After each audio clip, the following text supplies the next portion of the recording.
Me pongo a grabar. Upa, ¿Listo? ¿cuánto tenemos? 19 acá. Bueno, mientras tanto aprovechamos para avanzar, utilizar los tiempos disponibles. Quienes tienen pueden opinar, o preguntar, sugerir, algo más. Niñas y niños. ¿Mm? Yo quería preguntar porque vi el cronograma y decía que hay como un parcial, ¿puede ser?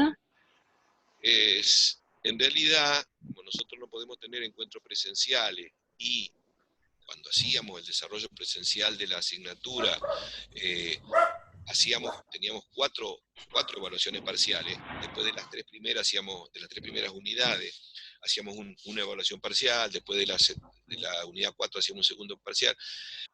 Lo que dijimos, como no vamos a tener evaluaciones parciales, yo les voy a mandar un símil de parcial de las primeras tres unidades que ya hemos visto, para que ustedes vean más o menos el tipo de consignas y de preguntas que van a tener cuando hagamos la evaluación final. O sea que no es algo que ustedes tengan que responder, sino que es para que a ustedes les quede como guía. ¿Se entiende? O sea, más allá de los trabajos prácticos. De todas maneras, después que ustedes vean ese parcial, este símil de parcial, pueden tener dudas y entonces sí nos preguntan todo lo que quieran. Pero ya les queda como una orientación, más o menos, que es lo que nosotros estamos priorizando como cuestiones centrales para una evaluación final, en el momento que podamos hacer la evaluación presencial. ¿Sí? ¿Se entendió más o menos? Katy, ¿iba a decir Sí, se algo, Katy? entendió. Yo quería preguntar, o sea, nos envían el parcial, pero no hay que reenviarlo contestado. Claro, por eso les decía, salvo que ustedes tengan dudas sobre el tema, decir, pero eso yo no lo entiendo, entonces nos preguntan, pero si no es para que ustedes lo tengan como una forma de orientarse sobre los temas más importantes que vamos a evaluar. Bueno, muchas gracias.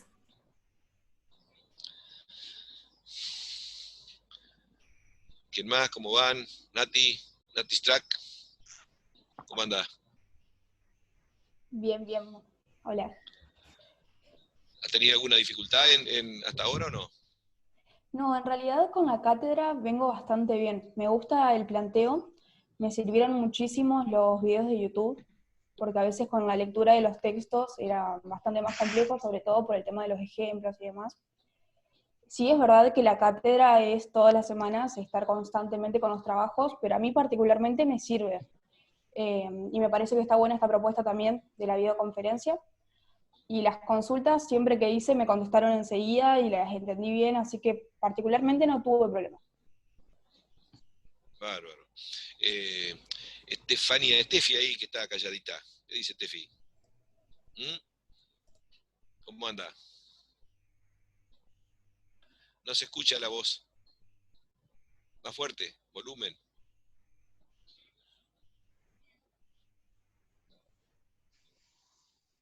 No me funciona, creo, dice. Bueno, por seña no podemos.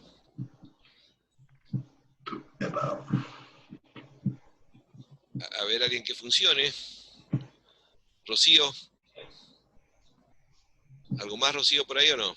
Eugenia, No, a nosotros, a mí por lo menos lo que me pasó es que creo que los trabajos prácticos nos sirven un montón, pero al no tener las clases e ir tan rápido, por ahí no llego a terminar de comprender todo, que tenemos que armar el trabajo.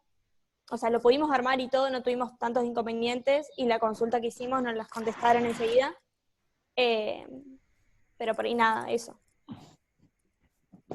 Creo que por ahí o sea, como que funcionaría mejor si tendríamos las clases y tendríamos esa explicación en el momento. Seguro, sí. Yo les decía a todos, les aviso por las dudas, porque nosotros somos dos docentes de la cátedra y hay un grupo de estudiantes que ya hizo la materia y que voluntariamente colabora con nosotros en hacer la devolución de los trabajos porque no nos damos abasto. Pero cuando tengan preguntas para hacer en los grupos que yo no estoy atendiendo, me la mandan a mí, yo le contesto enseguida, así que no hay problema, ¿no es cierto? Porque a veces los chicos también están en muchas otras ocupaciones, trabajan, estudian, entonces por ahí no tienen tanta disponibilidad. O sea, cualquier cosa me escriben a mí y se las contesto al toque. Sí, nosotros mandamos al mail de economía y enseguida nos contestaron al ratito.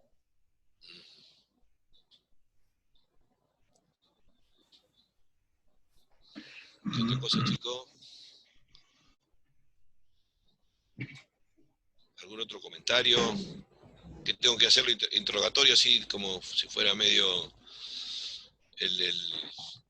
acá hay un Pauli Barranco ya no tiene voz ni rostro.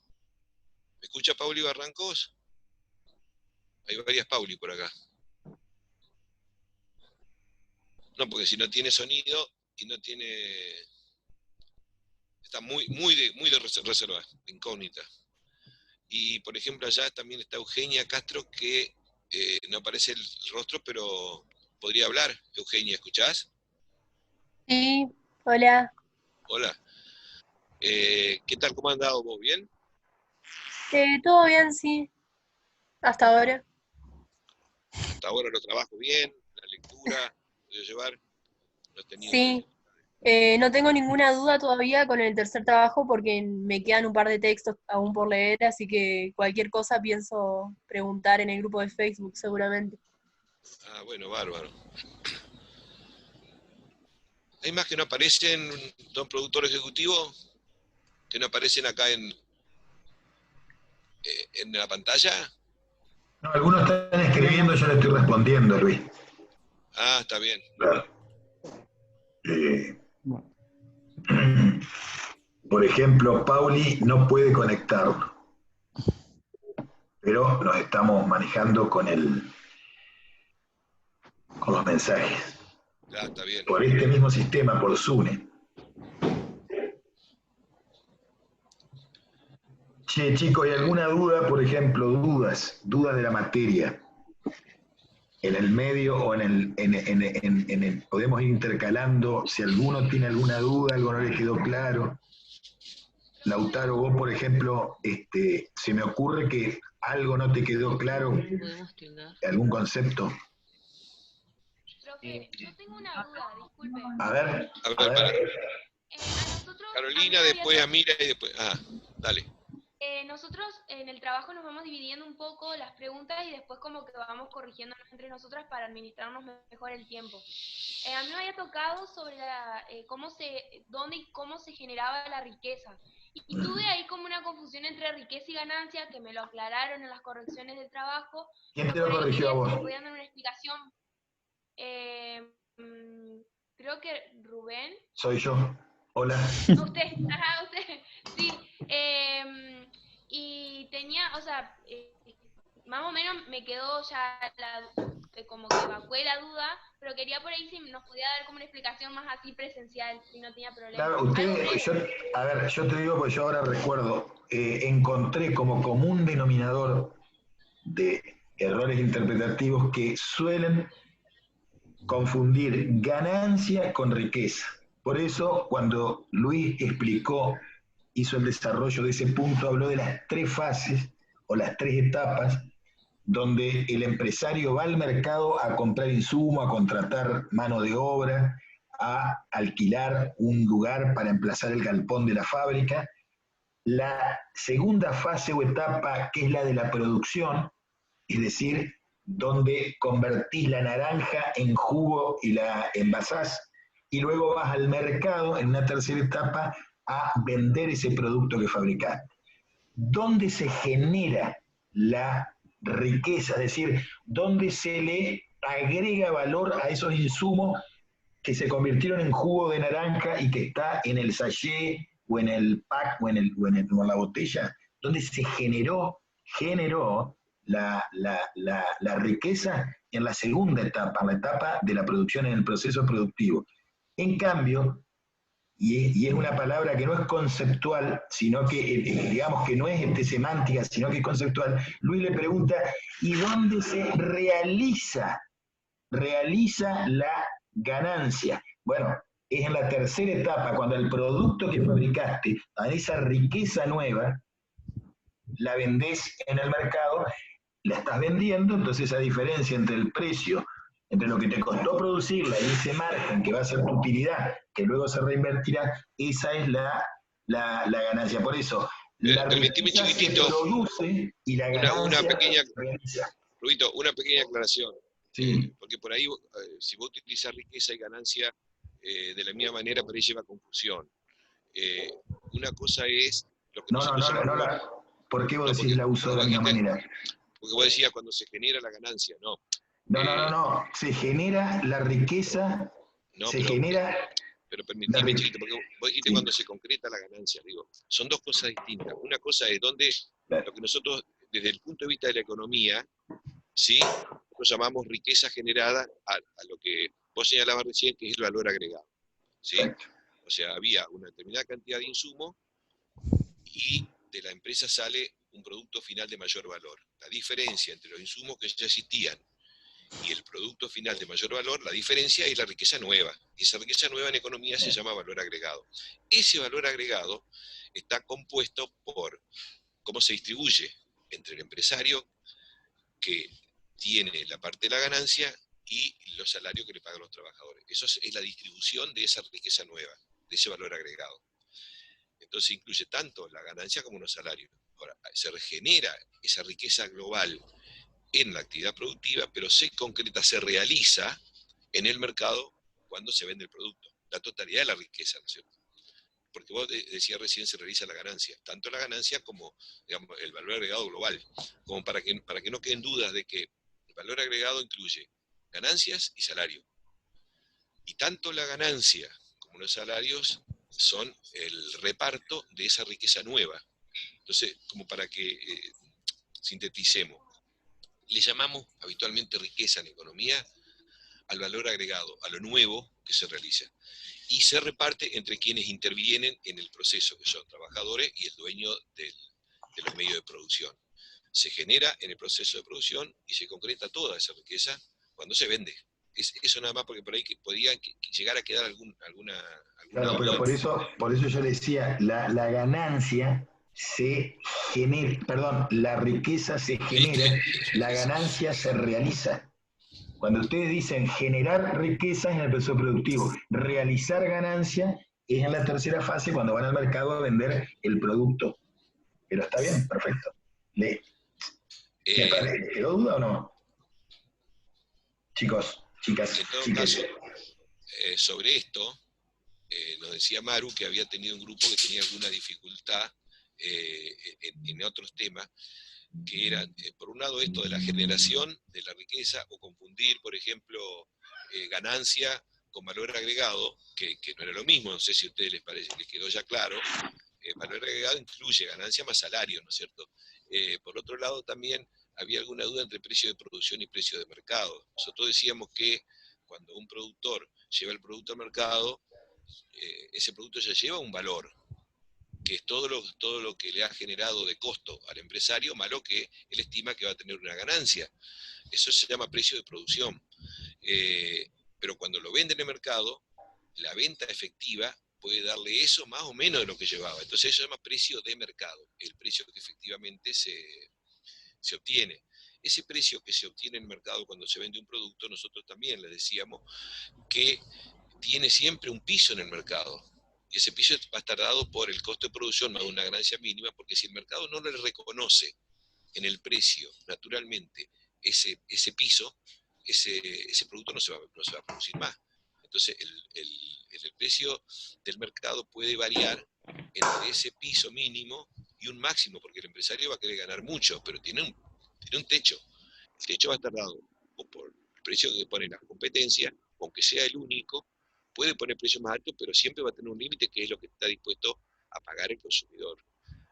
Creo que eso era otra duda que había. Ahí en los grupos también una duda que surgió es, digamos, cómo se expresa. Los dos precios básicos son el precio de producción y el precio de mercado. El precio de producción es, como dice Luis, ya ingresó, se sale de la fase de la producción, ya se produjo, eso ya tiene un precio. Ahora, el de mercado tiene dos magnitudes, la magnitud mínima y la máxima.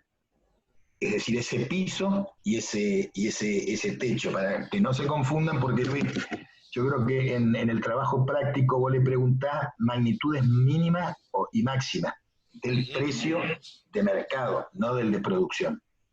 Y me parece que confunden el precio de producción con la magnitud, digamos, la magnitud mínima, que a veces puede no coincidir porque a lo mejor la mínima está un poquito por arriba.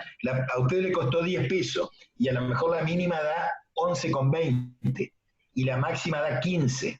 Bueno, después habrá que ver cuánto le convalida el mercado. Lo que sí le dijo siempre Luis es que, ojo, que el precio al que tienen que vender por lo menos tiene que cubrir los costos, porque si trabajan un tiempo largo, o sea, un tiempo con costos con precios por debajo de los costos, y van a durar un mes, gente. Y el negocio va a entrar en un quebranto inexorable porque no va a poder reponerse stock de insumo ni seguir pagando mano de obra y no se va a poder producir más. ¿Se entiende eso? Chicas, chiques, ¿eh? Uno ve tan poco acá que no sabe si parece que los que participan son estos tres. ¿Entendieron, chicos? Sí. ¿Está? ¿Seguro? Sí, se entendió. Sí, muchas gracias. Muchas gracias. Rubito, vista arriba, vista de galería. Ahí podés y vas a ver a todos. Bien, bueno. Perfecto. Otra cuestión que me parece, por lo menos en los tres grupos que yo corregí, que aparecía algún tipo de que no les quedaba claro en la distribución esencial o fundamental y la distribución complementaria. ¿Se acuerdan de eso?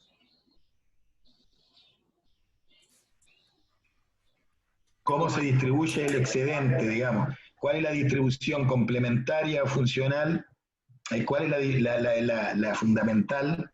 ¿Y cuál es la complementaria? ¿Se acuerdan de eso o no?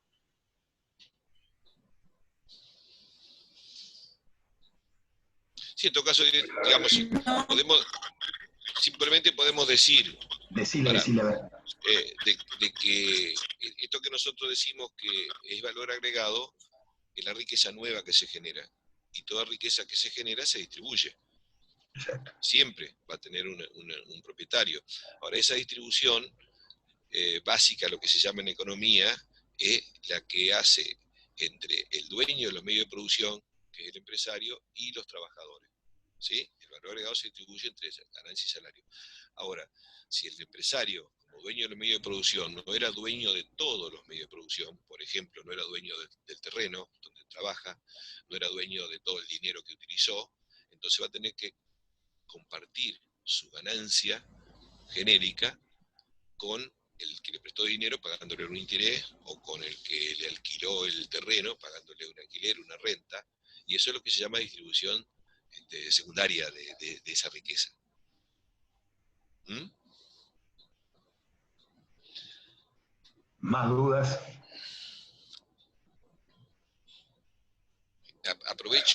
Aprovecho este tema para que ustedes vean cuando nosotros le decimos, ya va enseguida Pauli, cuando le decimos que en el capitalismo, en la sociedad donde nosotros vivimos, cada uno hace un pedacito de la riqueza social.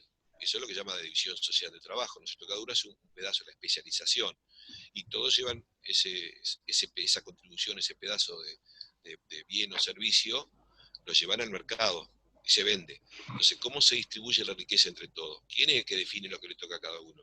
Y simplemente el mercado a través de los precios que logra. El precio que logra cada uno va a definir cuánto le toca de esa riqueza social. Por eso es importante, cuando nosotros decimos cómo funcionan los mercados, saber de que el que se queda con el pedazo más grande de la torta es el que tiene el control de los mercados. Y como el proceso del capitalismo genera naturalmente concentración y centralización, eso se va haciendo cada vez más marcado, porque los que concentran y controlan son las empresas formadoras de precio, se van quedando con mayor parte de la torta, pero pueden en su vez crecer y crecer más y controlar más mercado. Entonces eso hace que la riqueza en el capitalismo tienda naturalmente a distribuirse de manera muy, muy concentrada y desigual. Y eso, como contrapartida, ese proceso de concentración va generando una estructura social cada vez más desigual, al punto tal de que hoy las desigualdades sociales del capitalismo son abismales. Yo creo que les he mencionado, el 1% de la población mundial tiene más riqueza que el 99% restante, que es producto natural de este sistema y así como funciona la distribución de la riqueza. ¿Alguna otra pregunta, consulta, dudas? Sigan, chicos. Sugerencia, que hayan tenido problemas. De la unidad 1 también, Ojo, estamos repasando 1 y 2. Y 3 también, porque 3 ya la hemos visto esta semana. Ah, ¿empezaron con la 3 ya?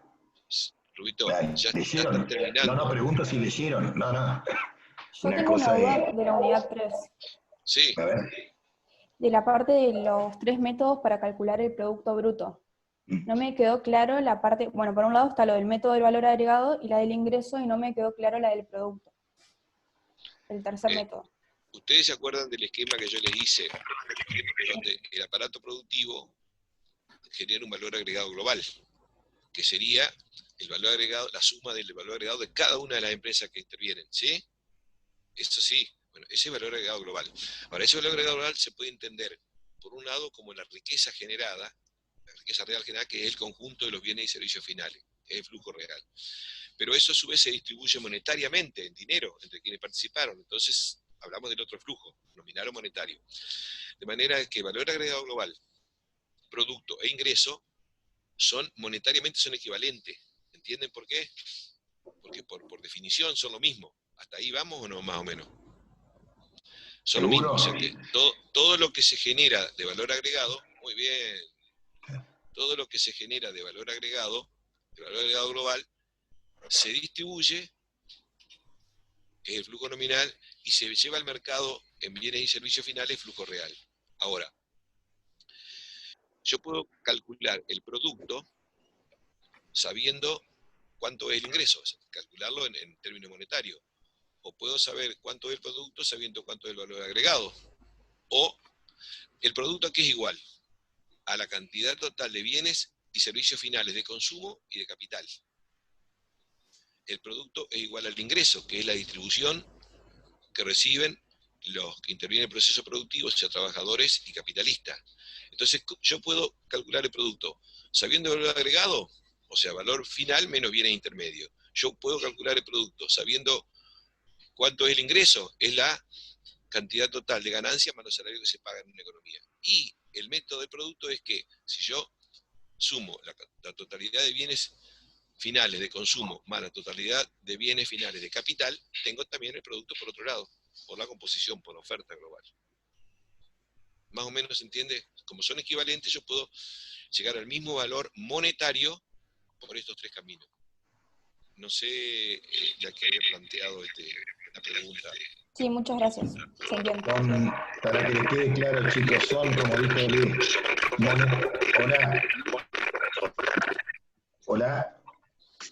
Hola, monetariamente, es decir, si uno lo mediera esto en pesos, va a decir el flujo nominal, es decir, a ver, los ingresos son 100 millones, el valor agregado 100 millones y los productos finales, es decir, todo lo que se produjo finalmente son 100 millones. Es decir, monetariamente no es el problema. Lo que nosotros les pedimos es que diferencien conceptualmente qué es el producto, qué es el ingreso y qué es el valor agregado. ¿Se entiende? ¿Entiende? Estamos hablando de un esquema ideal y simplificado para que ustedes entiendan. No necesariamente en la realidad macroeconómica esto va a ser exactamente igual. Nosotros estamos dando un sistema simplificado y conceptual para que ustedes entiendan y después sí, ya con todo el instrumental, puedan tener una comprensión más global de cómo funciona el sistema económico. Sí, tal vez vale la aclaración, cierro acá un poquito para que no quede en duda. Producto global, ingreso y valor agregado siempre son iguales, siempre, en una versión simplificada y una versión completa, porque son por definición son iguales. Exacto. Ahora, no llega como oferta global y demanda global la totalidad del mercado, ahí sí cambia, pero en principio son siempre iguales por definición, son lo mismo, monetariamente tienen que ser iguales. Si yo genero 1000 de riqueza, los 1000 se distribuyen. O sea que, y son los 1000 de valor agregado. Exacto. ¿Qué más, chicos? Niños, niñas, niñez. ¿Entendieron bien la diferencia entre flujo real y flujo nominal, seguro?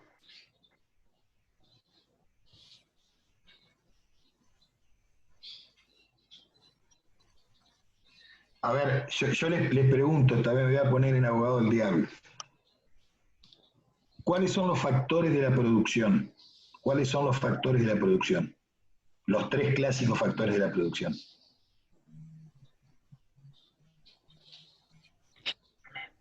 Muy bien, muy bien. Trabajo, recursos naturales y capital, ¿sí?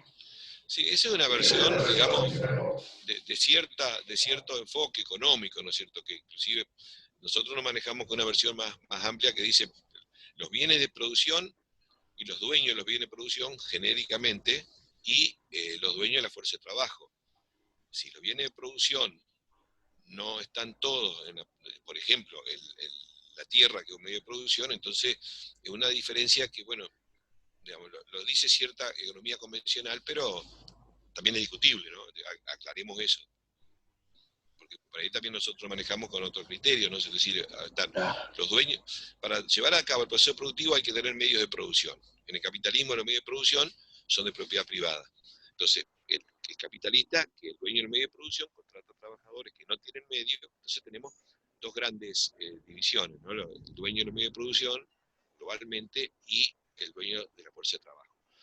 Ahora, si en una etapa tal vez más primitiva, ¿no? Del origen del capitalismo, la tierra está mucho más diferenciada del capitalista. Hoy se da mucho más que el capitalista es dueño de todo, ¿no es cierto?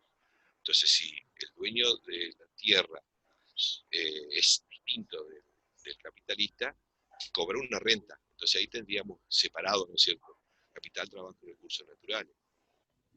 Pero bueno, lo van a ver de las dos formas. Nada más que yo quería decirle que no es una sola mirada. Por supuesto. Y algunos incorporan un cuarto factor que sería el empresario, pero ¿por qué no lo responden? ¿Porque no lo leyeron o porque no tienen ganas de responder?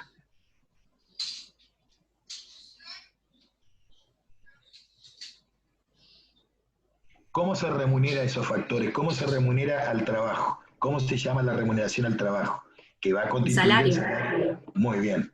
¿Cómo se llama la retribución al recurso natural? La renta. Muy bien. ¿Y cómo se llama la retribución al capital?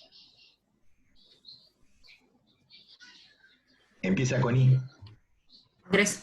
No. Interés. No, en realidad al capitalista es la ganancia genéricamente. No, está bien, al capitalista, pero al capital, al dinero.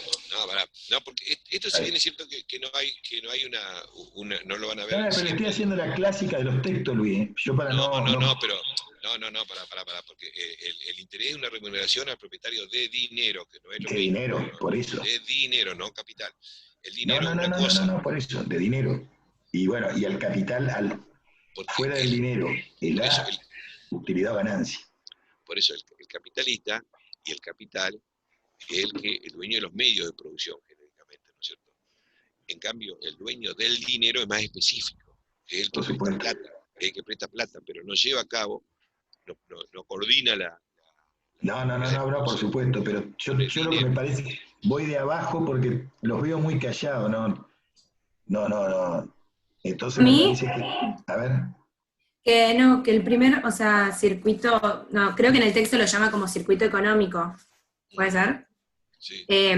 Cuando habla solamente de empresas y familia, fue un poco más claro entenderlo, pero cuando ya ingresó el Estado, como que ahí se me complicó y me perdí más, no me quedó muy claro, digamos. Lo que pasa es que nosotros empezamos con un circuito simplificado, donde intervienen dos actores, la familia y las unidades productivas, no está ni el sector externo ni el gobierno, ni el sector público. Después se va complejizando. ¿Está? Bueno, yo me refiero al sistema simplificado. cuáles son los dos extremos, la familia y las unidades productivas. A ver, señalen ahí dónde está el flujo nominal y el real, y explíquenlo, si alguien lo tuviera que explicar. La fábrica que produce alpargata, la fábrica que produce guante, barbijo, ¿eso es flujo, ese producto es flujo nominal o real? Real. Muy bien. ¿Y el salario que le paga el dueño de la unidad productiva a los señores, a los obreros que trabajan? El nominal. Muy bien. Y si ese señor alquila el inmueble, es decir, el galpón, esa renta que le paga al propietario del galpón, ¿qué tipo de flujo es? Nominal. Muy bien. Y cuando le devuelve la plata al banco, si pidió prestado un poco para poder completar su círculo productivo, cuando devuelve ese interés al banquero, ¿ese qué flujo es? El interés que está pagando. También nominal. Ah, y la ganancia del dueño del medio de producción. Hoy lo dijo Luis.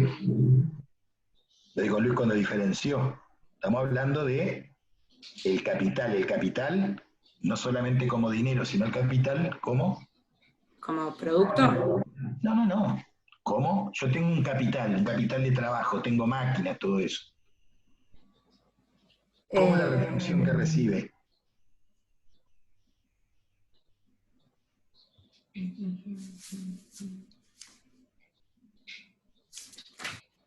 Vos le estás diciendo qué es cómo se llama lo que recibe Claro, exacto. ¿Cómo se llama lo que recibe? Es lo que motiva toda la lo que motiva a todo, chicos. La máxima ganancia. Exacto, muy bien. ¿Han visto ya los temas de la vida? A ver, Amira, no sé, ¿iba a decir algo o no? Sí, yo quería hacer una consulta sobre la unidad 2, que por ahí yo con esta unidad todavía no me pude poner, que era con una pregunta sobre qué diferencia había entre capital concentrado y capital centralizado. Centralización y concentración. Centralización y concentración. Maestro Laferrier. No, sí, son procesos. Claro. Son procesos, es decir, son resultados de la propia competencia. La propia competencia hace de que un empresario para sobrevivir trate de invertir y mejorar su actividad. Entonces, cuando va invirtiendo lo que gana, va ampliando su capacidad productiva. ¿Para qué? Para ser más competitivo, para vender más y ganar más. ¿Para qué? Para obtener esa ganancia, vuelve a invertir y vuelve a crecer. Entonces hay un proceso natural en el capitalismo que tiende a que cada vez son más grandes los establecimientos, más grande la industria, cada vez hay empresas más grandes. Entonces, el aumento del tamaño, eso es lo que llama el proceso de concentración. Aumenta permanentemente, eso no se detiene nunca el tamaño. ¿Por qué? Porque reinvierte la ganancia en la propia actividad. Eso es en paralelo a otro proceso que se puede dar junto o no, que es lo que se llama la centralización, cuando son menos los propietarios que van quedando en esa lucha competitiva. Entonces, yo puedo, por ejemplo, crecer con mi empresa, crecer, pero también puedo comprar otra, puedo absorber, puedo fusionarme con otra. Entonces, cuando cambia la propiedad, hay cambios porque aumenta el tamaño, porque no solamente vamos a suponer, hay dos empresas que vienen con un proceso de concentración, cada vez son más grandes, más grandes, más grandes. Ahora, eso es concentración. Si en algún momento esas dos empresas deciden unirse para ser más poderosas, ahí hacen una fusión, y eso se llama centralización. La centralización tiene que ver con la propiedad, cada vez son menos. La concentración tiene que ver con el tamaño.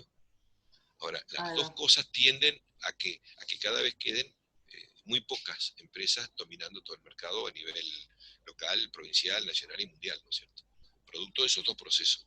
Profesor Laferrier, quedan 2 minutos, así que no sé si va a ampliar en otra clase no ahora. Sé si hay alguna otra pregunta, consulta, o si no, después que vean bien los temas de la unidad 3, volvemos a encontrarnos, también puede ser. Luis, Yo creo que estaría bueno que expliques un poco sobre la igualdad entre el ahorro y la inversión. Como retomando de la unidad 3 para futuras consultas, ya que hubo problemas, no problemas, pero por ahí algunos chicos se confundían bastante en la unidad 2 con algunos conceptos, que me parece que está bueno hablar yo hago una sobre pregunta, esto Maru, y yo hago una cómo, por pregunta ejemplo, cómo se conforma, por ejemplo, el ahorro y cómo se conforma la inversión, qué factores se tienen en cuenta. A ver, hago una pregunta por las dudas, si ya vieron este tema o no, porque como eso está también explicado en los videos que nosotros les pusimos a disposición, una de esas, si no lo han visto, mejor que lo vean y después volvemos a encontrarnos con los temas de la unidad 3 más específicamente. ¿Qué les parece? Porque ya tenemos un minuto nada más. ¿Les parece ver mejor lo primero los videos y la bibliografía y volvemos con las dudas que tengan de la unidad 3? Me parece que va a ser mejor para que aprovechen más la explicación, porque una de esas ya la sacan de ahí, de la explicación que nosotros dimos de ese esquema. Sí, para mí estaría bueno que por ahí la clase de consulta sea como el día antes quizás o 2 días antes de cuando entreguemos el trabajo práctico, cosa de poder resolver algunas dudas que nos quedan y tenemos bien frescas al momento de entregar el trabajo. Recién estábamos mirando con Gise y son como 24 preguntas de este trabajo, entonces poder tener otro encuentro. A ver qué les parece, porque ya tenemos un minuto, si les parece. Yo les sugiero a los que no han visto todavía que vean los videos que pusimos esta semana de la unidad 3, ¿sí? Y las consignas. Y nosotros vemos con Octavio a ver si podemos eventualmente algún día antes de que sea, no sé, un día martes, alguna hora que pueda, hacer un encuentro de consulta de la 3. ¿Les parece? Bueno, Luis, se va a cortar en cualquier momento, así que... Bueno, le aviso a todos por mail que cuándo nos encontraríamos con esa consulta, pero vean primero